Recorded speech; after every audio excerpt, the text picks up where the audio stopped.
बुद्धि हर प्रश्न का जवाब। एक बार बादशाह अकबर को बीरबल की बुद्धि की परीक्षा लेने का विचार आया। उन्होंने बीरबल से कहा, बीरबल, मेरे एक प्रश्न का जवाब दो। बीरबल ने कहा, जी महाराज, पूछिए। उन्होंने बीरबल से पूछा, क्या बुद्धि की खेती की जा सकती है?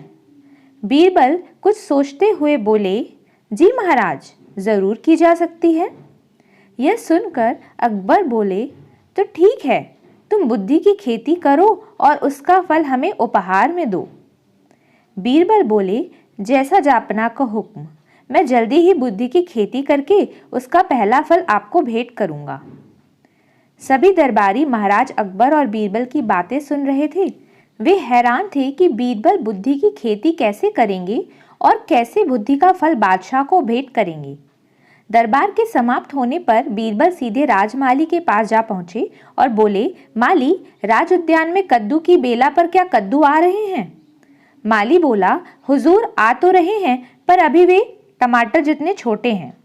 यह सुनकर बीरबल बहुत प्रसन्न हुए। उन्होंने माली के कान में कुछ कहा, फिर वो अकबर के पास गए और बोले, महाराज, मैंने बुद्धि की खेती शुरू कर दी है। मैं कुछ दिनों में आपको बुद्धि का पहला फल भेंट कर दूंगा। कुछ दिनों के बाद बीरबल राज उद्यान में फिर गए। वहां माली ने छोटे छोटे कद्दुओं को घड़े के अंदर डाल रखा था। यह देखकर बीरबल वापस लौट आए। उधर कद्दू मटकों में ही बड़े होने लगे। कुछ दिनों बाद कद्दू इतने बड़े हो गए कि पूरा मटके में समा गए। अब उन्हें मटकों को तोड़े बिना नहीं निकाला जा सकता था। यह देखकर बीरबल ने सारे कद्दू मटकों सहित कटवा लिए और महाराज अकबर को संदेश भिजवाया कि कल सुबह मैं बुद्धि का पहला फल लेकर दरबार में आ रहा हूँ। अगले दिन दरबार में सब बेसब्री से बीरबल का इंतजार करने लगे। तभी बीरबल 2 मटके लिए दरबार में उपस्थित हुए और अकबर से बोले, जापना, मैं बुद्धि के फल ले आया हूँ, किंतु ये फल बड़े नाजुक हैं।